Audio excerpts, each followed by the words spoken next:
Okay. Hello, everybody. Welcome to this year's PR Measurement Landscape Report. And firstly, thanks to Dr. Tersia, Landsberg, Boshoff. I mean, the reason why we actually got this started originally was because of Tersia's thesis. And her thesis 3 years ago, if I'm not mistaken, Tersia, am I right? 3-4 years ago, was around actual measurement and how we can implement that within the PR and PR industry in South Africa. So it was a really, really cool thesis. And those of you who haven't read it, I think you should read it. It is it set us the stage to actually start this particular survey. So guys, welcome. Thanks to Amrita all the way from Australia.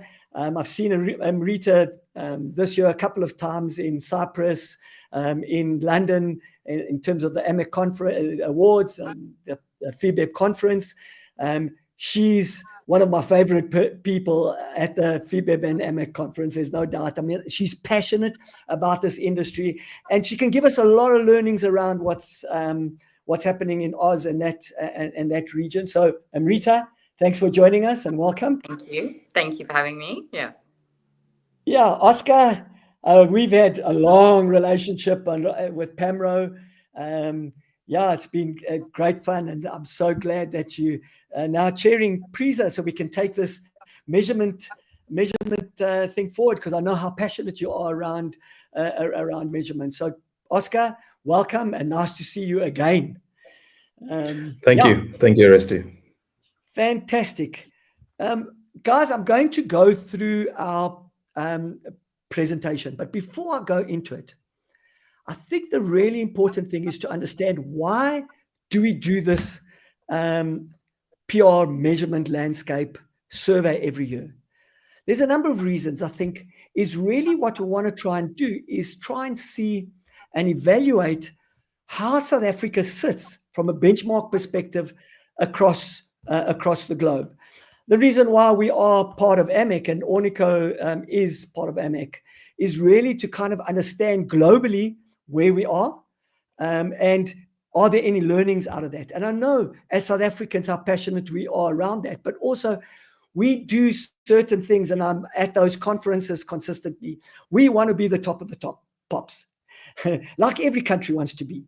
And so we want to learn what's happening globally. We want to also teach the international guys what we're doing and some of the different things that we're doing. And that's so nice between what we've done with Amrita across a global survey on journalists and PR, is that our region, a lot of the times we think we're at the tip of Africa, how our region is actually contributing to the global to the global thought process and some of the data around that. So it's really exciting to be one of the contributors around that. I'm going to start sharing my screen. Let's see if I get that right. I'm sure I will. There we go. We're getting it. So technology is working. I love it when technology works as efficiently as we'd like it to work. So just before I bring in Tersia here, because she's going to give a little bit of other insights here, let's just talk about who were the respondents in our survey. What's really cool is between the ages of 30, 31 and 60, so we've got a very wide demographic. So response rates, mostly female, but females are predominantly in our industry, so it's actually pretty obvious. I think the next slide is really the most interesting here. Is we want to understand strategically if PR agencies, brands, the marketing departments of brands are actually taking taking measurement and evaluation seriously. So the guys that set up the strategy and enforce particular rules are senior people. So what's really cool around this is that actually the senior people were the majority of people that actually responded to our survey. So therefore, it's really interesting insights that we get out of people that are setting the PR and strategic agenda around here. I found this slide encouraging, exciting as well. The question was around, does your PR department have a formal measurement and evaluation process for determining the success of your PR campaigns? Last year, we had 37% of agencies saying yes. This year, we've got 50%. That's a huge growth, and it's really exciting to see that. So it's sitting around about, I think it's 35% growth, but also in-house brands have also grown 38.5% from 13% to 18%. So both agencies and brands are actually growing and moving with into looking at a proper formal measurement and evaluation in terms of evaluating PR. So I think that's also really successful, really exciting to see how our industry is moving forward. When we asked the question, are you aware of the Barcelona principles? 60% said yes, 56% from last year, so it's been a slight gain. The concern here is that 40% have said no. And that's a concern, that 40% of our industry actually are not aware of the Barcelona principles. So, as I said up front, we do this survey in order to be able to understand where we sit, how do we educate. That's where Oscar will come in from a PRISA perspective. Ornico needs to play a big role. Tersia, from your perspective, you need to play a big role. All of us within the industry needs to play a really big role to try and get the other 40% and getting them aware of the Barcelona principles. But there's also, I mean, in terms of understanding the Barcelona principles, is how do we determine it? There's different, I'm going to see agencies, brands, etc. How we determine those Barcelona principles sometimes is a little bit different to what they really are as well. So getting them aligned, those Barcelona principles change over the years. You get new frameworks, you get updated frameworks, etc. Okay, Tersia, this is where I'm going to need some of your insights here. One of the questions that we asked is, which of the following challenges prevent you from measuring and evaluating PR campaigns? And for me, I mean, I think budget, there's 23% of people have said budget, resources, and time. And you'll see a huge correlation between this and AI later in the survey. But I mean, budget doesn't necessarily mean it needs to be a big restrictor of setting objectives and SMART goals. You know, I know sometimes people think that there needs to be a lot of budget behind it. Sometimes it's kind of quite simple in terms of determining what are our key key messages and what are the top 10 media that we need to actually get those messages out to. So really, it doesn't need to get very, very complex. Yes, there's different layers, and some layers do get quite complex. There's no doubt about it. But as an initial start of doing measurement and evaluation, it can be a very, very easy way to start setting that measurement and evaluation. Tersia, have you got any other things that you need to add in terms of the slide? Oresti, yes. In fact, what we know from this study is that if you set up your practices in a way that encourages and allows for measurement and evaluation, and that simply means setting your goals and your objectives for everything that you do, then measurement and evaluation becomes the most natural, easiest thing, and there shouldn't be any challenges. I think a lot of people get stuck on the idea that they need expensive software, they need expensive research projects undertaken to measure their efforts, but it's not. It comes back to what you do at the very start. Are you setting targets for yourself, and are you executing in ways that will allow you to measure easily and effectively? So that's really the missing piece that I think people need to bring together, is the way you start is going to enable the way you can measure at the end. Absolutely. And I think that's setting up the framework up front is the critical issue. We've got a strong framework. And a lot of the times we're there to help clients to actually get that framework going. Proving value also, you know, is 10% proving value. I think it's much easier to prove value once you've got a set set of objectives at the end of the day, because then you can align those set of objectives against what you're ultimately doing, the impact, the outcome, the outputs, etc. So I think proving value is an easier thing to prove. So it shouldn't be a challenge, to be honest. I think it's a much easier way to prove value, really. Once you've got a proper, as you said, Tersia, a proper set of SMART goals and objectives, it's much easier to prove value. And especially yeah. especially from the research that we saw earlier that you mentioned, how many of our practitioners are having direct lines to the C-suite, are reporting directly to the top people in their companies. So they have the strategic input, they have the strategic insight, and that should make it the most natural thing for them to translate those strategic directives into communication goals and objectives. For sure. For me, looking at the next following slides is actually the most exciting part of the survey. The reason why it's exciting is when we're measuring, when we're looking at measurement maturity, we see that over the last 3 years that we've actually been doing this longitudinal study, that actually some of the outtakes and outcomes of which are kind of quite crucial parts of our measurement, every year we've seemed to be growing and improving. I think this is really an exciting part of where we're moving to.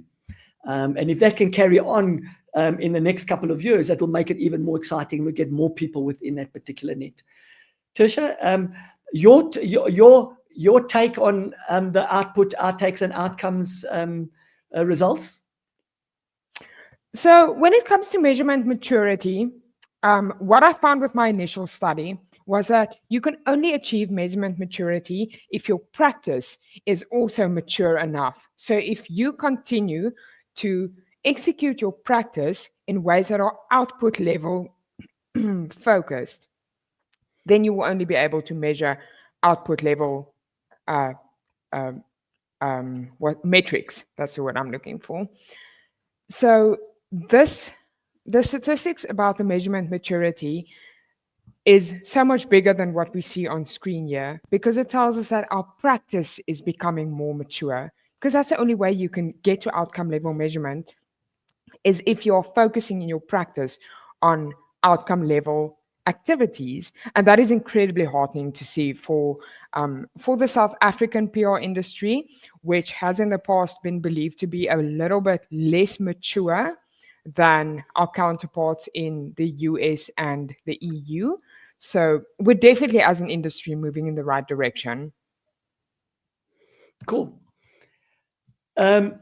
Also an interesting take here is AVEs as a sole measure, standalone measure, is decreasing, and that's both within brands and in PR practitioners. And I think that's also moving into the right direction. Doesn't necessarily mean that it's this question is a standalone. Yes, you can always have your AVEs as a group with other measurements, but what's really cool is that it's it is decreasing as a standalone. Return on investment in PR. Okay. How do you determine the elements that you consider as an investment? Employee time, media design, obviously listening tools, etc. I think this is a standard slide that was obvious around there, but I think this is really the interesting one before we finish off the last couple of slides, and we'll probably have near the end of the conversation have a chat about AI. Wherever you go, no matter which conference you go to, AI is discussed, and we're all tired of AI, but it's a really important and critical element in our industry. Some of we had a discussion yesterday with Tersia around this particular slide, and it will be really nice to see, to hear her conversation around and her input around this. But really, what's interesting here is we know that AI is definitely not a new industry at the end of the day. It's been happening for ages. I mean, from all of us have actually used AI in some small form, at least for a while. So 6% of the industry pre-2020, which is really interesting. 30% in 2023, which is obvious because that's where it was the explosion of AI, open AI. Everybody was kind of talking about it, and that's very obvious. The scary part is 24% of our respondents have absolutely no plan. And that's concerning, I must say. I think we need to, and there's a number of reasons around that. And we had the discussion yesterday. Tersia, do you want to take through some of your thought process around the reasons why no plan?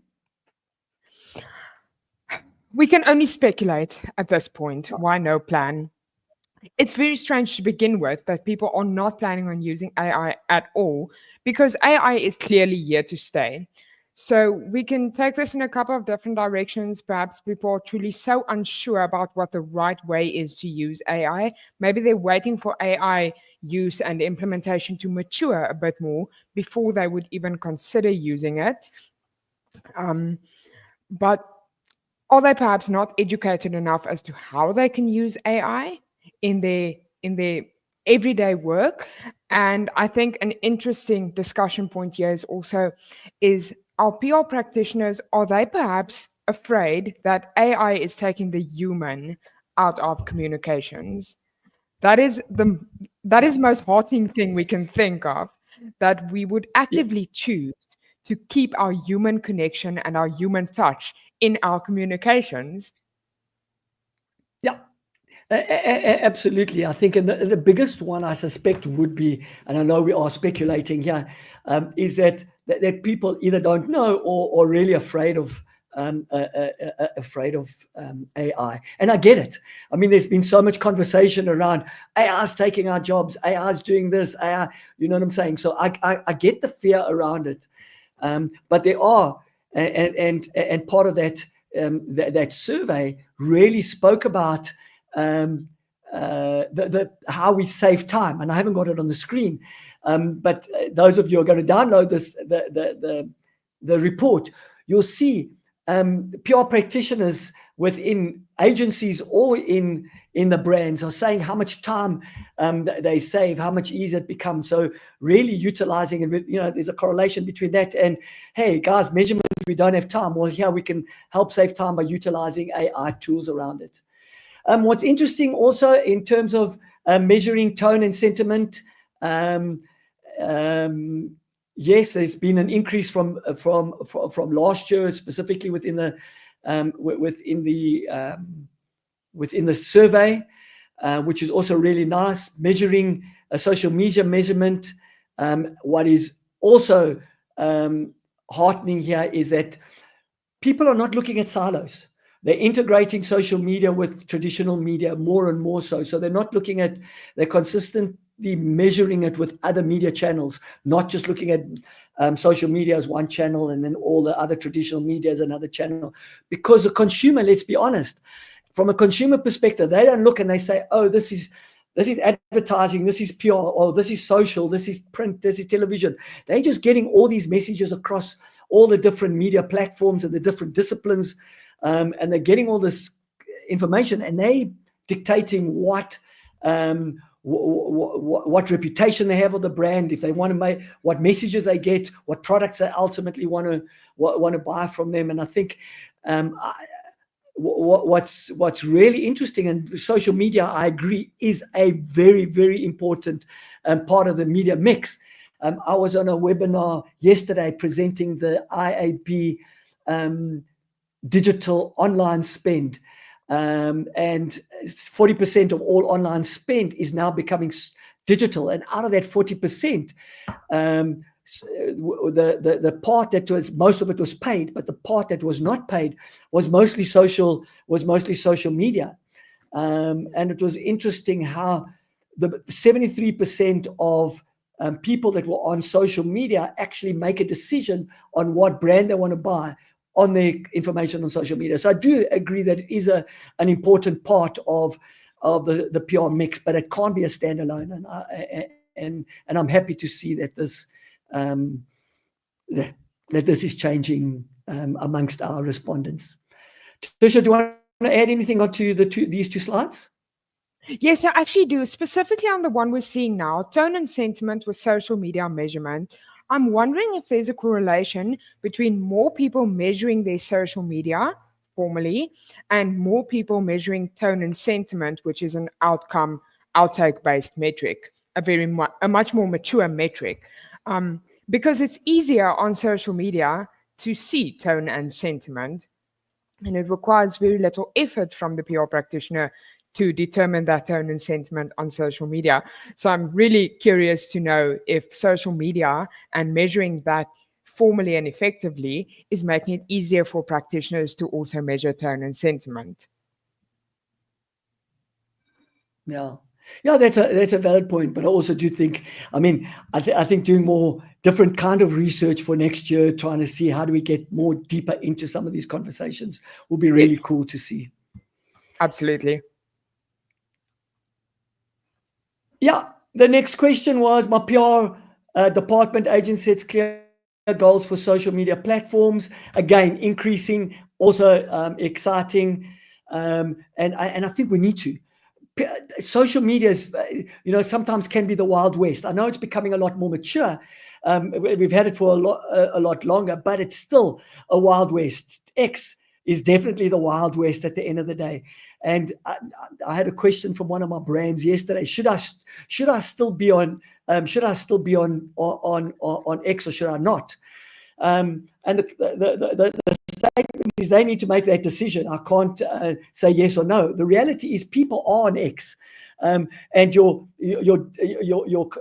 clients are on X. It doesn't necessarily mean you need to be on X, but you still need to kind of monitor it and understand what's happening on X. Because if there's going to be a complaint, it's probably going to be on X. So unfortunately, you have to look at that medium.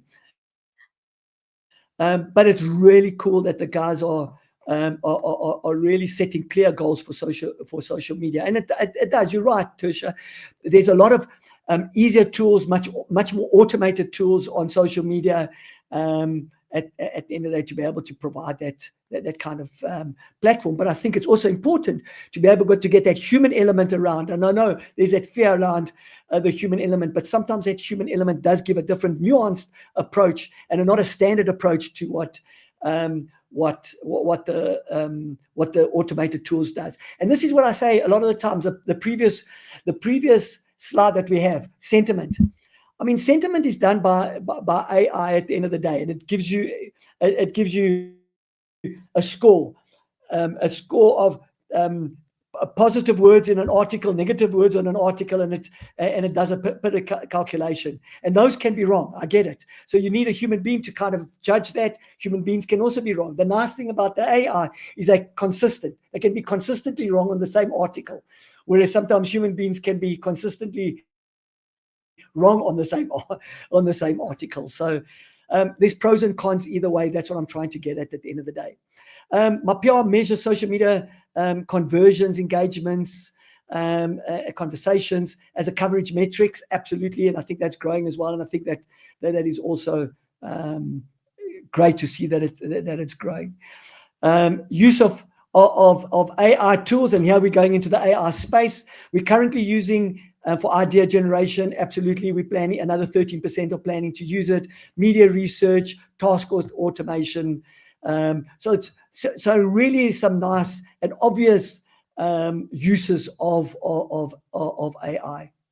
Do you want to add anything to this, Tersia? Because I think this is our final slide before we go to Amrita and Oscar. Unfortunately, if we look at how people are currently using versus how they are planning to use AI, we see that 6% are planning to use it for measurement evaluation and 6% are using it. So that's a bit disheartening to see that very few people are planning to use measurement evaluation. Whereas, again, if you download the full report and you go through the research, you will see that when we ask people what are the greatest challenges to measurement evaluation, consistently in one voice, we hear time, budget, resources. When it came to the AI questions at the end, those that are using it, we ask them, how is AI use benefiting you, and they said it's saving us time, it's saving us money, and it's making us more effective. So using AI is effectively immediately offsetting the biggest challenges that practitioners are having in terms of measurement and evaluation. So it's strange to see that not more people are at least planning to use AI if AI is going to solve the problems they are having at the moment. Something to think about for everybody out there. If you haven't started thinking of how you can use AI for measurement evaluation going forward, maybe this is the time. Yeah. Also, one of the really interesting results out of from this is that 77% of the respondents skipped the one question about AI, and I think that is a little concerning. Why people skipping that question? Are they afraid of it? Are they not understanding it? So there's a lot of even though, like I said up front, is every conference you go to, no matter where you are, people are talking about AI here, AI there. You're getting bored with it. In fact, at the IIB webinar yesterday, I said, please, can we not talk about AI? Let's keep AI off limits here, because everybody's just talking about AI. But looking at the survey, it really is maybe important that we actually still keep talking about it and informing people. So yeah, that's the last slide, guys. Mr. Producer, if you can just read, because I don't have control over that, and then we can have our conversation.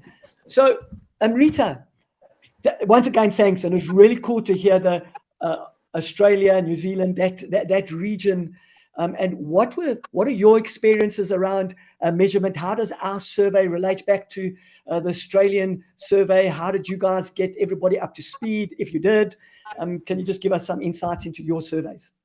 Yeah, absolutely, Oresti. Thank you so much. And firstly, just want to say a big shout out to Ornico and also Tersia for producing a really fantastic report. I got a bit of a sneak peek of it a couple of days ago, and it's been really fascinating reading for me the last couple of days as well. So thank you. Look, for the benefit of everyone who's on this webinar or maybe watching it on demand later on, Medianet is an Australian and New Zealand based media intelligence organization, and we work across the entire kind of PR, comms, media and marketing spectrum. So we help brands, make that effective connection with media and get earned media pick up through media contacts services, press release distribution services, media monitoring, and then media analysis, and really understanding, the effectiveness of the media coverage that you have achieved. We have in our market, probably over the last 8 or 9 years, done a very similar survey to what Ornico has produced, where we survey both those working in the PR and comms space, as well as those working in the media, in newsrooms as journalists, as kind of content producers. And, you shared with us there through those slides just then, Oresti, a sense of the level of maturity in your market, right, around effective measurement and evaluation. And in our most recent survey, we asked our PR and comms professionals in the Australian and New Zealand market what metrics they are using to measure the effectiveness of their PR campaigns and their PR outcomes. And I'll share the results with you. So 50% said that they are using, basic metrics like reach and views to measure the effectiveness. But pleasingly, the other 50% said that they're using more value-based, metrics, such as things like share of voice, sentiment, tone, spokespeople, prominence, like really great quality metrics that I believe, are giving a more effective sense of a measurement outcome and what is the actual success of your PR. So we got 50% that are perhaps a little bit more in the basic area, and 50% that are starting to trend into what we believe is best practice when it comes to measurement and evaluation. So what do we do about the 50% that are still using pretty basic metrics, right? And we talked a little bit earlier, you and Tersia talked about the importance of education. And that is something that more than anything else, I am so passionate about when it comes to the role organizations such as us, but in particular, those that work in both in-house, but also PR agencies have for their clients, right, is education. There's a lot of ways we can educate, and reports like this, webinars like this, thought leadership, effective case studies. But I'm going to give a shout out to one of my fellow AMEC board members now, who is the APAC chapter chair, the lovely Felicia.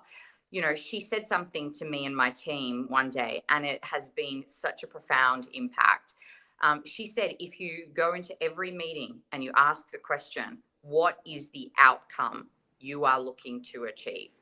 Just ask that one question of your clients, either as an organization like Medianet or Ornico, or as an agency PR professional. What is the outcome you are looking to achieve? From there, you can, Tersia, absolutely get to what is the objectives and make sure, you know, we are measuring. And sometimes you might have to peel into that question because they're going to come at very basic outcomes, and you really want them to, you know, come at those kind of quality outcomes. So education, I think in our market, your market, it is the number one thing that we need to be doing to ensure that more of those metrics, which are trending positively for you and trending positively for us, you know, continue to do so. And I think that that's a really important role that we all have for everyone that works in the PR and the comms industry.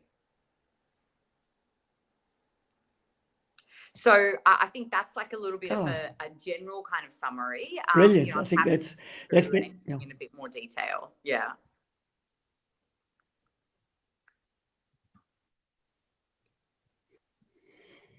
So, yeah, I'd love to have more detail, Amrita, but let me get to Oscar, because that's his role, not only in South Africa, but I think as he's also a board member, I know, of PAMRO, which is a Pan-African Media Research Organization. So it's not about only South Africa, but how do we get this message across? And I know, Oscar, we've had a couple of seminars, webinars, get-togethers with the members of PRISA. But what is the intention? How has PRISA helped kind of build this? Thank you, Oresti. And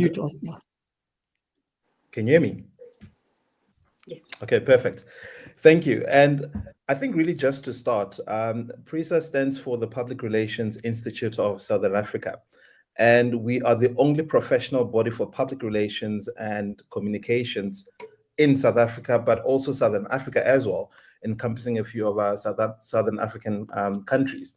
And we really promote excellence, ethical standards, and continuous professional development in the PR and communication industry.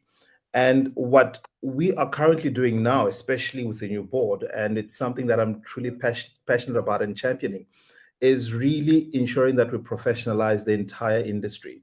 And we are really calling on members and those that are not members to actually sign up and become part of a professional body that will really allow us to speak in one voice. And I think it really comes back to the point, Oresti, where in 2022, we actually started adopting the Barcelona principles, where we actually started sharing with our members. And this was then led by our former president, Tshifure. And I think what we've then done was we actually unpacked the principles, but as you said, the different framework pillars keep on changing. But the beauty about it is that it actually then starts speaking to what impact are you creating for your clients, or what impact are you then providing for the companies that you're actually working for.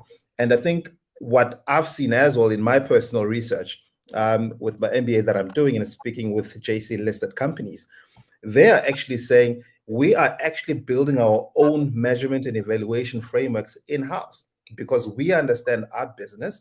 We understand the kind of reach that we want, and it's not necessarily with regards to we want to be seen from a media visibility perspective, but as the impact that we make on the ground with the communities that we work. And for us, it's different from having a big share of voice within the media space, but also from a sentiment perspective, it's quite important in terms of how are they perceived as an organization, and also they start formulating messaging around that, because people then gravitate towards this messaging that actually resonates with them. So what we then seeing as PRISA is to ensure that we then look at from a global perspective, because we belong to different global associations, the likes of your Global Alliance and also ACO and also PRCA.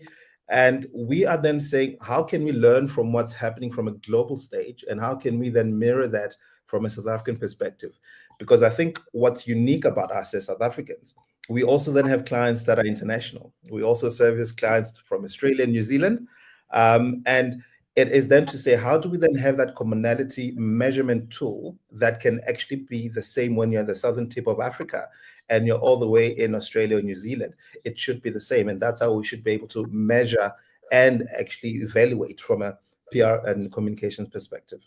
So I think, Oresti, I think what we will then need to do is perhaps have another webinar with PRISA members to really unpack in terms of from the evolution of the Barcelona principles. Where are we now, and how can they actually then fit within your organizations? But also, how can PR practitioners actually use them and feel comfortable in using those particular Barcelona principles? Because I think, and which I've always been an advocate for since I started being in the space, is the convergence of using data and insights and marrying it together with PR, because you will need to have data and insights to be able to tell a compelling story. But then with that data and insights, you're able to then come back and measure effectively if that compelling story resonated with the target audiences that you're engaging with. And in South Africa, we've got 12 official languages. So it's a bit different than saying which quarters of society do you then engage with, and how do you then measure that if that message actually then resonated.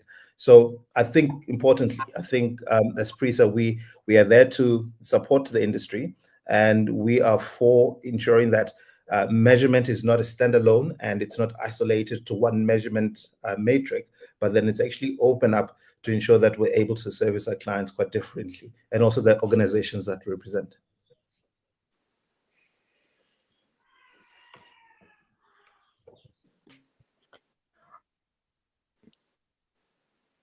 You're on mute. Oh.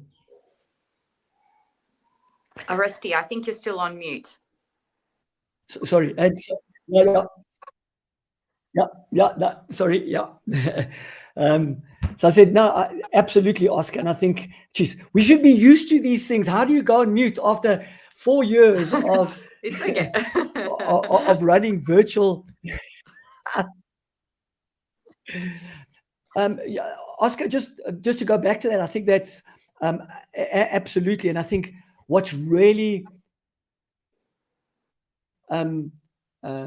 exciting from your perspective is because you're part of PRISA and PAMROS. How do we do this across Pan Africa? How do we bring this information and alive? Because remember, a lot of South African brands and international brands are dealing across the rest of Africa. So how do we align the methodology and in looking at stuff?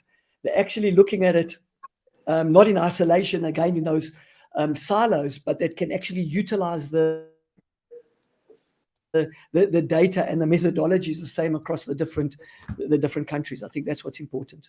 Yeah. And Oresti, can I please add something to what Oscar? Tersia, do you want to add anything?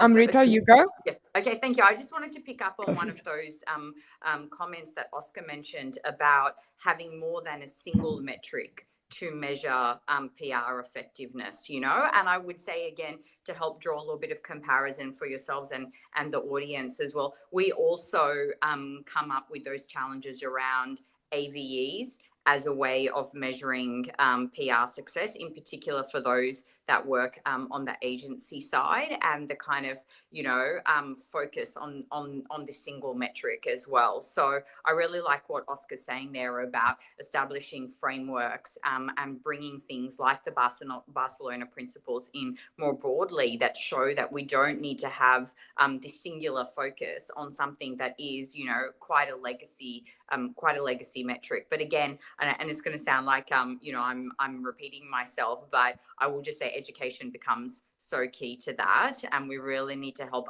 We need to help as industry, the PR and measurement professionals get past that need for a dollar value that helps, justify, I think, the work that they're doing and the ROI of the PR and the comms activities as well.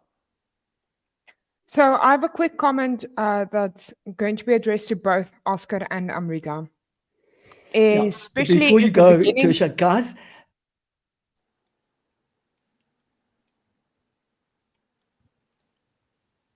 Oh, have we lost Oresti now? Bobby.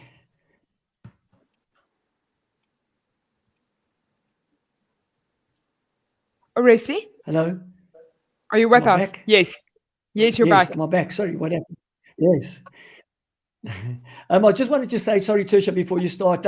Guys, those of you that are in the on this webinar, please send us questions. We want to answer them. Whatever you want to get clarification on, whatever you want to ask, I mean, here's your chance. So submit your questions. Let's you've got a great set of panelists here from Oscar, Amrita, and Tersia. You're going to really get some great insights. So please, let's ask the questions right now. So Tersia, sorry, I cut you there. What were you saying? Okay, so when this research started, one of the important objectives was to determine the role of the PR practitioner, because in the USA, in the EU, we see highly specialized roles, and most of the literature we find unpacks those roles very neatly. But what I found starting this research was that that's not the case in South Africa. Now, I did it in South Africa, so Oscar, maybe you can help me with a bit of insight here, because I'm not sure if this is also relevant to the rest of the African continent, but definitely in South Africa, we see one person doing all of the things. That is one of the big problems, is that people are overwhelmed. We see in this research, again, their teams are small. It's teams of 1 to 5 people, for the vast majority, even though it's agencies. So one person tends to do everything. Now, this can be a big drawback, because this one person is just too occupied to also then measure and evaluate at the end. But if we spin it a little bit, one person is keeping his thumb and tabs on every single thing throughout the whole process. So measurement and evaluation at the end can be easy and quick if they have the time and the resources, or if hopefully they harness the benefits of AI to do that. Amrita, I'm very curious to know whether you also find this in Australia, where one person in the PR space tends to fulfill multiple roles. Yeah, I would say absolutely, Tersia. And I'd say that the role of the PR professional, and we did a lot of research in our survey about some of the top challenges that they're facing. And in the Australian market, it is definitely things like burnout, workload. 70 to 80% of those that responded were citing that as the biggest challenge to them. And absolutely, the responsibility. Oresti, you talked about social media and the increasing usage of social media as a PR and comms tool. So we have so many channels to stay across, so many aspects to our role as PR and comms professionals. And I think there's this blurring as well of almost like a marketing aspect into what we have to do as a PR and a comms professional as well. And I find it just, maybe a topic for another webinar one day, fascinating that marketing seems to have a line on every organization's profit and loss statement, and yet PR and comms doesn't, So, I find that fascinating, and marketing's got pretty well established ways to measure the success. But yes, absolutely agree with you that the workload for PR professionals and what their role has traditionally been versus what it's morphing into as, custodians of brand and earned media and things like that, it has really widened. And I'd say our Australian research supports that for the Australian New Zealand market as well. Yeah. Yeah, if I can just come into that. You're right, Tersia. I think Rita, what's happened. Just a question in terms of helping.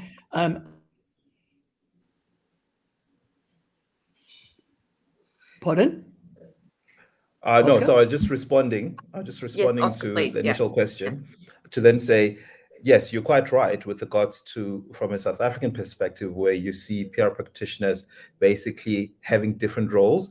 And I think with every new role that emerges, for instance, before social media was social media, we used to call it online reputation management, because you need to manage a client's brand from that perspective. And then when it morphed into social media, the natural progression was, well, you were doing this part looking after a brand online, so you might as well be an expert in terms of this different social media platforms. But then, as you said, the channels are different. And in terms of what the organizations want to actually use those channels for, I think that's where the big problem is, where internally they don't know or understand why I need to be on this channel. What is the objective? Will it serve my business interest? But then what then normally happens is they normally then get one person who will then be providing strategic advice on this channel, on that channel, and still doing traditional PR, and then also still providing from a crisis comms perspective. And I think that burnout also becomes overwhelming, where they aren't able to really see beyond what they're currently doing because the work is just too much. And I've seen it in terms of engaging with different group executives or listed companies, where they said, look, I've got a team, and the team individually by themselves each looks at a different facet of the business from a communications perspective, where they're now starting to integrate social media and marketing so that communications and PR starts playing a much more strategic role, and then ensuring that with what you're then able to measure and what the metrics look like, it's then actually within a holistic framework and not in silos, because the messaging will then be different for marketing or social media. It's not going to speak in terms of what as PR practitioners we are doing. So you are seeing that evolution where in big corporates, they are now integrating to be better aligned with regards to how they're able to control the narrative and messaging. For smaller agencies, it's a bit difficult because, again, you have to ensure that you survive from a making a profit perspective. But I think in growing and getting those niche roles or positions within communications, I think that'll be a determining role. And I think what we are trying to push as PRISA is to actually then start engaging with the HR industry to then say, when you get a CV of a public relations practitioner or communications practitioner, let them have a membership accreditation with PRISA, so that you know that indeed they belong to a professional body. And in terms of the continuous development, they are actually aligned in terms of what's happening with new measurement frameworks, but also what's happening globally. And in doing so, you are able to then say, this particular individual, this is your role, you're a social media expert. You then provide us with insights, and then you're a communications expert. You provide us with insights, but then you marry the two when it comes to sharing those data and insights on how you're actually able to position an organization, a brand, and also how you're able to provide from a strategic advice perspective. So I think you're absolutely right. In South Africa, it's a bit different. And also when you look in Africa as well, it's because that particular individual has amassed such wealth and knowledge. It's easier just to then say you can assume this role because you'll be able to understand it quicker and how to position the organization. But I guess at the end, it's at the detriment of that particular individual. Oh, amen, Oscar. Amen. Yes. Yeah.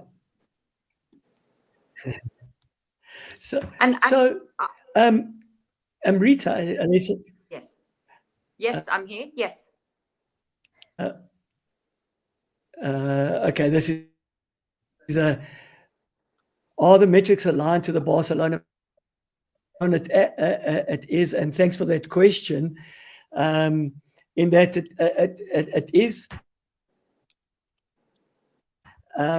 because of the way we measure specifically when we're measuring.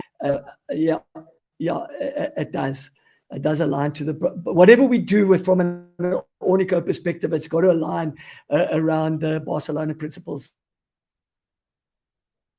anyway. So thanks for that question, Aaron.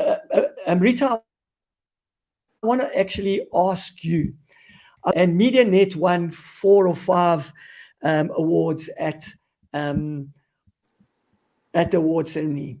which means that obviously the way you sat and as Oscar says, let's start educating us as South Africans. What was your process that you went through in terms of with the PR agencies, with brands, to take them from, because some of them were mature, some of them weren't mature within that measurement space. How did you hold their hand to get them to a particular point that they end up, that you guys end up winning an award together with the brands and agencies? Yeah, thank you. Thank you, Oresti. And yeah, very proud on behalf of my team to have had a very successful result out of our recent AMEC Global Awards in London earlier this month. I think the process of taking clients on a journey, it's never ending. You have to really invest, a lot of time and a lot of effort. If I think about probably a couple of things that we brought in over the last 1 to 2 years in the work that we do with our clients. So we produce a lot of measurement reports for our customers to show them the effectiveness of their communication and PR strategies, media snapshot reports, deeper reports. And what we were doing a couple of years ago, Oresti, and I think there's a lot of in-house agency organizations like us that would do this. They would just email the report over, right? And just say, hey, here's your latest monthly report. Here's your latest quarterly report. About 2 years ago, 18 months to 2 years ago, we changed that model. And now when we deliver the report to our customer, we schedule what we call it in our team a walkthrough, where we have a video call, something similar like this, and we will have our analyst, that human person who really understands the data on behalf of the customer, how to articulate it, how to really bring up those value metrics. We'll sit down with the customer and go through the report. And we do this as a matter of course now, as a matter of discipline, as much as we possibly can with all the measurement and evaluation work that we do. And that lets us educate the customer.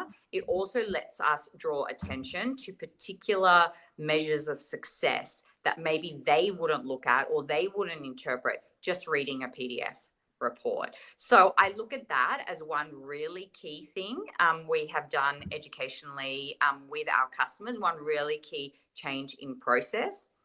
The other thing we did is internally, we have upskilled our team very much on automation and AI. Now, there's a lot of different types of automation and AI we can be talking here, but I think there is a challenge in our industry about what is going to be the role of automation and AI for effective PR, PR practices. We know we've got a lot to do, so where can it help with some of the lower value things? But we've done a lot of internal change management, adoption. There was resistance. I'm not going to lie, there was absolutely resistance about using automation and AI even internally at Medianet. But by educating ourselves and by encouraging ourselves, we can then have more effective conversations with customers about how automation and AI can help in the measurement and evaluation process. So they're probably two things, I want to share for the benefit of the audience is, sitting down with a customer and actually taking the time to be consultative with them, and then internally educating on AI and automation so we can better externally, support customers on that journey.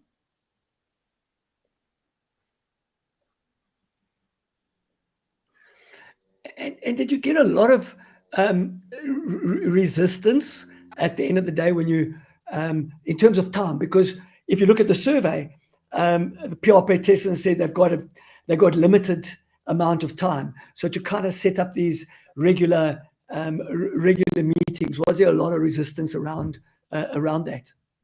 Yeah, look, I think obviously the first time you start to say, hey, I'm not just sending you my report, I now want to have a meeting to talk about your latest measurement findings, you're definitely going to be like, okay, that's interesting, that's different. But I think once they see how much we know about that brand and that outcome, and the same would be for someone who's working at an agency, be a small team or large team, you know so much about your customer. So use that opportunity, get in front of them virtually or physically and show them how much IP you have on their organization and what they're trying to achieve with their PR and their kind of measurement objectives and what's the outcome, and show that you understand that and you're working towards that. I think once we could demonstrate our knowledge, then the objections around, no, I can't, give you half an hour. We're talking half an hour, once a quarter maybe. They're definitely seeing value in that as well. Tersia, I saw you had your hand up, so I figure you might have something to add about this particular point.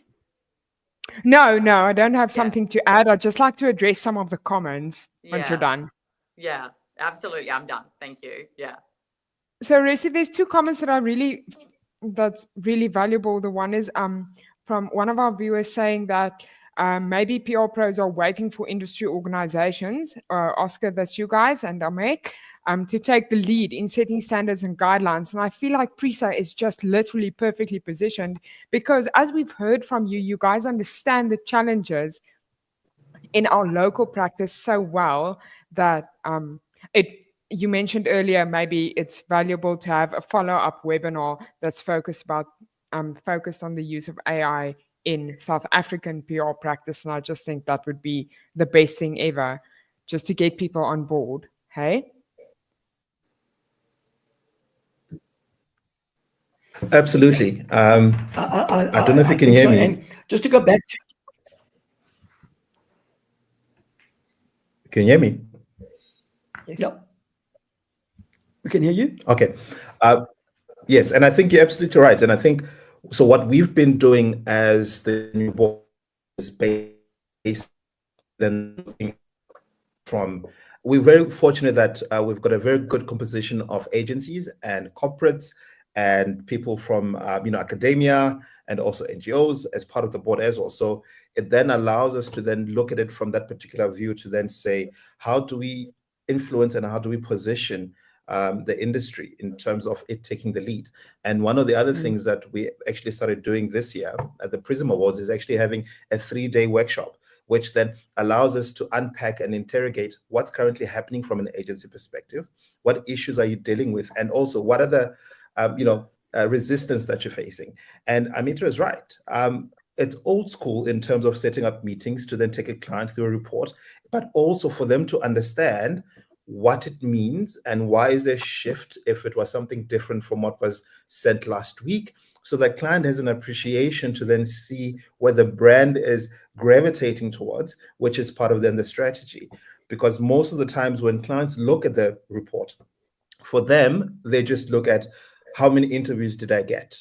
Why am I not being visible enough? But that's not part of the strategy. The strategy is visibility will be something to amplify, but what we then need to do is to make sure that we position the brand as a reputable brand within that particular marketplace. And what we're also discussing is having a more of a conference where it will then start pulling in industry experts, looking at from an agency, from a corporate, and bringing in government communicators. Because what we've then realized is that as industry, we are very good at leading. We're very good in terms of positioning ourselves on how to use this new different measurement matrix. But then we've got our other colleagues who are government communicators who would desperately then really get much value from it in terms of how they're also able to measure communications from that perspective, different campaigns that they do, so that it really becomes something that is really inclusive of the whole entire industry. And I think one of the things that I actually started doing, I think it was 2023, at Pembroke, I partnered with Ask Africa, and then we co-presented a paper. I was bringing in the PR element. Ask Africa was bringing in the measurement market research element, because I believe in that convergence of PR and market research, using data to tell a story. And that's what we then did, because in doing so, we start showing in the power of making sure that PR practitioners and the industry itself is heavily reliant on using data and insights to then formulate their stories, but also in terms of the strategy itself. And in doing so, it's easier to then measure because you've got something that's tangible and you've got a monitoring tool or monitoring system, and it allows you to ensure if it's effective, which stakeholders were there, how was it effective, and in doing so, it's more than just how many interviews did I get, or how many interviews I still need to get, but it becomes something much more impactful.